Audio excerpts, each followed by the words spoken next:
नमस्कार दोस्तों, स्वागत है आपका जीएस मंथन में। मेंस आंसर राइटिंग जो हमारी प्रैक्टिस होती है उसका आज हम अगला प्रश्न पढ़ेंगे। पहले हम इसमें प्रश्न देखते हैं, इसके बाद उस प्रश्न को हल करेंगे। कैसे हल करना है, क्या लिखना है, क्या नहीं लिखना है, सारी चीज़ें हम उसमें देखते हैं। आप बस क्लास में बने रहिएगा। जो पहले आपके जितने कराए गए हैं प्रश्न उनको भी आप देख लिया करिए, जिससे कि आपकी मेंस की तैयारी साथ में होती चले। यदि आप चैनल पर पहली बार आए हैं तो सब्सक्राइब जरूर करिएगा, जिससे कि आने वाली चीज़ें आपको मिलती रहें। निबंध सीरीज जरूर देखा करिए। निबंध सीरीज में क्या है, आपको निबंध लिखने की अच्छी आदत पड़ जाएगी यदि आप उसको रोज देखेंगे तो। मेंस का जितना टॉपिक आपका रहता है सब आपका कवर कराया जाएगा। बस आप चैनल पर बने रहिएगा। कोई भी सवाल आपका हो, मान लो कुछ नहीं समझ में आ रहा है तो आप उसको पूछ लिया करिए। जब आप पूछेंगे तभी आप आगे समझ पाएंगे, बढ़ पाएंगे। तो इसलिए कुछ भी हो तो आप आराम से पूछ सकते हैं। चैनल से जुड़े रहिएगा, आपको चीजें अपने आप मिलती रहेंगी। सबसे पहले आज हम प्रश्न पढ़ते हैं। भारतीय संविधान में संघवाद को किस प्रकार एक अद्वितीय विशेषता के रूप में देखा जाता है? 2025 के वर्तमान परिप्रेक्ष्य में केंद्र राज्य संबंधों की चुनौतियों और अवसरों पर चर्चा कीजिए। पॉलिटी का है, क्वेश्चन पॉलिटी का है। पहली चीज तो समझ गए, संघवाद जैसी शब्द इस्तेमाल हुए हैं। अब इसमें हमसे पूछा क्या है? परीक्षा में भी आपको क्या करना है, पहले हमें समझना है कि हमसे उसने पूछा क्या है। जब अगर हम ये बात समझ गए तो आधा प्रश्न तो हल हो गया। आधा प्रश्न हमारी भाषा शैली से सही हो जाएगा। भाषा शैली कैसे सही होगी? जब हम निबंध खूब पढ़ेंगे। निबंध कैसे सीखेंगे? जब हम जीएस मंथन को सब्सक्राइब करेंगे, मतलब जब आप रेगुलर प्रैक्टिस करेंगे। ठीक है, चलो इसमें हम पहले पढ़ते लिखते हैं। संविधान की बात है, संघवाद की बात है और इसकी विशेषता पूछी जा रही है। केंद्र राज्य संबंध वो भी 2025 के हिसाब से पूछा जा रहा है। फिर चुनौती और अवसर पूछा जा रहा है, बहुत कुछ पूछा जा रहा है, इसे समझो। देखो, मेंस का निबंध लिखने में पहली चीज आपको ध्यान ये रखनी है, यहाँ पर कोई हम हेडिंग नहीं डाल देंगे उत्तर लिखते ही। यहाँ कोई हेडिंग नहीं डालेंगे। हम पहले थोड़ा उस विषय के बारे में, जिस भी विषय से संबंधित प्रश्न है उसको लिखेंगे।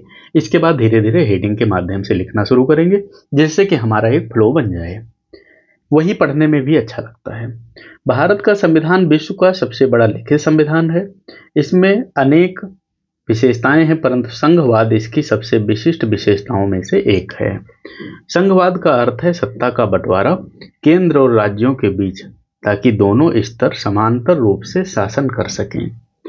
भारत न तो पूर्णतः संघीय है, न ही पूर्णतः एकात्मक, बल्कि इसे अक्सर क्वाजी फेडरल कहा जाता है। डॉक्टर भीमराव अंबेडकर ने इसे यूनियन ऑफ स्टेट्स की संज्ञा दी, जो इसकी अद्वितीयता को दर्शाती है। तो हमने पहले बताया संघराज्य क्या है, संघवाद क्या है। फिर हमने बताया कि भारत में यह कैसे काम करता है। अब हम इसमें आगे लिखेंगे, हेडिंग डालेंगे, भारतीय संघवाद की अद्वितीय विशेषताएं। पूछा था ना विशेषता, लिखेंगे। पहली संघ की अविच्छिन्नता, यानी संविधान के अनुच्छेद 1 में भारत को राज्यों का संघ कहा गया है, न कि संघीय राज्यों का संघ। देखो, इसमें पॉलिटी की बात है तो आप हमेशा याद रखना, आप किसी न किसी अनुच्छेद से जोड़ के ही उसको समझाएंगे। राज्य अस्तित्व में संविधान से आते हैं, उनके पास अलग से अलगाव का अधिकार नहीं है। यह भारत को अमेरिका जैसी संघीय ढांचे से भिन्न बनाता है। मतलब क्या है, राज्य जो है, राज्य का अस्तित्व क्या है, संविधान से है। राज्य कुछ अलग नहीं है, उत्तर प्रदेश अलग नहीं है, भारत है, भारत में है हम लोग। सत्ता का 3 स्तरीय विभाजन, संविधान के अनुच्छेद 246 और 7वीं अनुसूची के अंतर्गत केंद्र सूची, राज्य सूची और समवर्ती सूची में विषयों का विभाजन है। भारत में 2025 तक लगभग 100 विषय केंद्र सूची, 60 विषय राज्य सूची और 50 विषय समवर्ती सूची में शामिल हैं। 25 तक। तो ये जो आंकड़े हम प्रयोग करेंगे ये हमारे बिल्कुल सही भी होने चाहिए। मजबूत केंद्र की अवधारणा, यानी आपातकालीन प्रावधान अनुच्छेद 352, 356, 360 केंद्र को राज्यों पर व्यापक अधिकार देते हैं। फिर आता है राष्ट्रपति शासन की व्यवस्था, इसे और अधिक एकात्मक संघवाद की झलक देती है। समानता के साथ असमानता, इसमें क्या है, सामान्य रूप से सभी राज्यों के अधिकार समान हैं, परंतु अनुच्छेद 370 पूर्व और 71 के अंतर्गत कुछ राज्यों को विशेष अधिकार प्राप्त हुए। इस प्रकार कोऑपरेटिव फेडरलिज्म के साथ साथ यह आपका एसिमेट्रिकल फेडरलिज्म भी दिखता है। ये बात न लिख पाना तो न लिखना, स्पेलिंग अगर लिखना तो स्पेलिंग सही लिखना, वैसे मत लिखना। डॉक्टर वाली भाषा नहीं लिखनी है कि हमने ये लिख दिया, ये लिख दिया, फिर ऐसे ऐसे कर, ये नहीं करना है। ये सब चीज़ें आपके पेपर को बहुत खराब बनाती हैं, ये नहीं करना। न्यायपालिका की भूमिका, संघवाद की रक्षा के लिए सर्वोच्च न्यायालय संविधान का रक्षक है। केशवानंद भारती 1973 केस ने संघवाद को संविधान की मूल संरचना घोषित किया।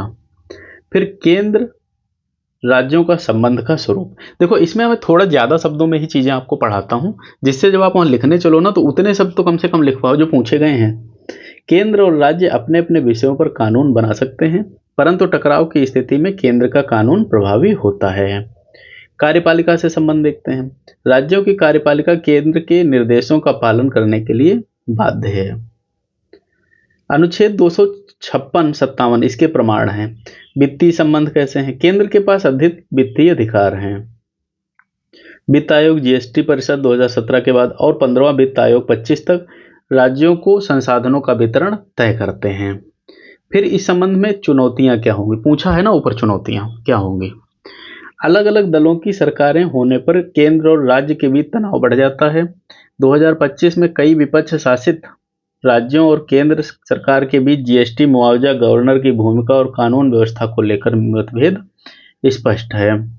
फिर गवर्नर की भूमिका क्या है? गवर्नर को केंद्र का प्रतिनिधि माना जाता है। कई राज्यों ने आरोप लगाया कि गवर्नर संवैधानिक प्रमुख की जगह राजनीतिक एजेंट की तरह कार्य करता है। वित्तीय असंतुलन कैसे होगा? जीएसटी लागू होने के बाद राज्यों की कर वसूली क्षमता घट गई। केंद्र से समय पर मुआवजा न मिलने पर राज्यों को वित्तीय संकट झेलना पड़ा। 15वें वित्त आयोग की सिफारिशों में जनसंख्या आधार 2011 की जनगणना से दक्षिण राज्यों को नुकसान होने की शिकायत है। कानून और व्यवस्था, यानी सीमा सुरक्षा, आंतरिक आतंकवाद और नक्सलवाद जैसे मुद्दों पर केंद्र और राज्य के बीच अधिकारों का टकराव अक्सर सामने आता है। नीतिगत हस्तक्षेप क्या होगा? शिक्षा, स्वास्थ्य और कृषि जैसे क्षेत्रों में केंद्र की योजनाओं जैसे एनईपी, पीएम किसान, आयुष्मान भारत पर राज्यों ने कहा कि उन्हें पर्याप्त परामर्श नहीं दिया गया। अवसर और सकारात्मक पहल, ये पूछा नहीं गया, इस प्रश्न में नहीं पूछा गया है। एक दूसरा उसमें प्रश्न मैंने देखा था, वहां पूछा गया था, लेकिन हम इसको इसी में समझते हैं। सहकारी संघवाद क्या होगा? नीति आयोग की भूमिका राज्यों को विकास की योजना बनाने में सहभागी बनाती है। राज्यों को विशेष पैकेज और प्रदर्शन आधारित अनुदान दिए जा रहे हैं। प्रतिस्पर्धी संघवाद, ईज ऑफ डूइंग बिजनेस, स्वास्थ्य और शिक्षा सूचकांक में राज्यों को प्रदर्शन के लिए प्रेरित किया जा रहा है। 2025 में कई राज्यों ने डिजिटल शासन और निवेश आकर्षण में उल्लेखनीय प्रगति की है। जीएसटी परिषद का मंच, यद्यपि इसमें मतभेद होते हैं, परंतु यह मंच केंद्र और राज्य के साथ बैठकर राजस्व मुद्दों पर चर्चा करने का अवसर देता है। 19 में क्या अनुभव मिलते हैं? महामारी के दौरान केंद्र और राज्यों ने मिलकर काम किया। स्वास्थ्य सेवाओं, ऑक्सीजन आपूर्ति और टीकाकरण में साझा प्रयास हुए। इससे सहकारी संघवाद की ताकत स्पष्ट हुई है। अब डिजिटल गवर्नमेंट और फेडरलिज्म क्या है? 2025 में डिजिटल इंडिया और ई गवर्नेंस से केंद्र और राज्य के बीच डेटा साझेदारी बढ़ी है, जिससे नीति निर्माण अधिक प्रभावी हुआ है। वैश्विक तुलना क्या है? अमेरिका में राज्य अधिक स्वतंत्र हैं और अलग कानून बना सकते हैं। जर्मनी में कोऑपरेटिव फेडरलिज्म की परंपरा मजबूत हुई है। भारत की विशिष्टता यह है कि यहाँ विविधता के बीच एकता बनाए रखने के लिए संघवाद को केंद्र की प्रधानता के साथ डिजाइन किया गया है। भविष्य के लिए क्या हो सकता है? वित्तीय स्वायत्तता, राज्यों को कर लगाने और राजस्व संग्रह की अधिक स्वतंत्रता मिलनी चाहिए। गवर्नर की भूमिका सुधार, गवर्नर को वास्तव में गैर दलों और संवैधानिक प्रमुख के रूप में कार्य करना चाहिए। संवाद की संस्कृति, केंद्र और राज्यों के बीच संस्थागत संवाद को मजबूत करना आवश्यक है। स्थानीय निकायों की भागीदारी, 73वें और 74वें संविधान संशोधन के तहत पंचायत और नगर पालिकाओं को भी संघवाद का हिस्सा बनाना होगा। प्रौद्योगिकी का उपयोग, नीति निर्माण और योजनाओं में राज्यों को डेटा और एआई आधारित उपकरणों में सक्षम बनाना चाहिए। तो इस प्रकार देखो, जब ये उत्तर खत्म करेंगे ना, 2-3 लाइन वैसे लिख देना, 2 ही 3 लिखना, मतलब मैंने तो ज़्यादा लिख दिया समझाने के लिए, 2 ही 3 लिखना। भारतीय संविधान का संघवाद अद्वितीय है क्योंकि यह एकता और विविधता दोनों को संतुलित करता है। इसमें अमेरिका जैसे पूर्ण संघवाद की स्वतंत्रता नहीं है, ना ही ब्रिटेन जैसी पूर्ण एकात्मता है। यह संघीय ढांचे में एकात्मक झुकाव की अवधारणा पर आधारित है। 2025 के परिप्रेक्ष्य में यद्यपि राजनीतिक और वित्तीय चुनौतियां हैं, परंतु सहकारी और प्रतिस्पर्धी संघवाद के अवसर भी उतने ही प्रबल हैं। यदि केंद्र और राज्य आपस में आपसी विश्वास, परामर्श और साझेदारी के साथ आगे बढ़े रहें, तो संघवाद भारत की लोकतांत्रिक आत्मा को और अधिक सशक्त करेगा। तो इस प्रकार यह आपका उत्तर पूरा होता है। थोड़ा मैंने इसमें 2-3 चीज़ें ज़्यादा आपको समझाई हैं, क्योंकि प्रश्न ऐसा तो है नहीं जो हमने लिखा है वही पूछा जाएगा, थोड़ा तो घटा बढ़ा के पूछ सकता है। पहली बार देखा है तो सब्सक्राइब करिएगा और लोगों को शेयर करिए, जिससे कि सबको मदद मिले। और कोई और चीज़ नहीं समझ में आए तो आप मुझे कमेंट कर सकते हैं। इसको 2-3 बार लिख के प्रैक्टिस जरूर करिएगा। जितना आप प्रैक्टिस करेंगे उतना ही आपका पार्ट मजबूत होता जाएगा।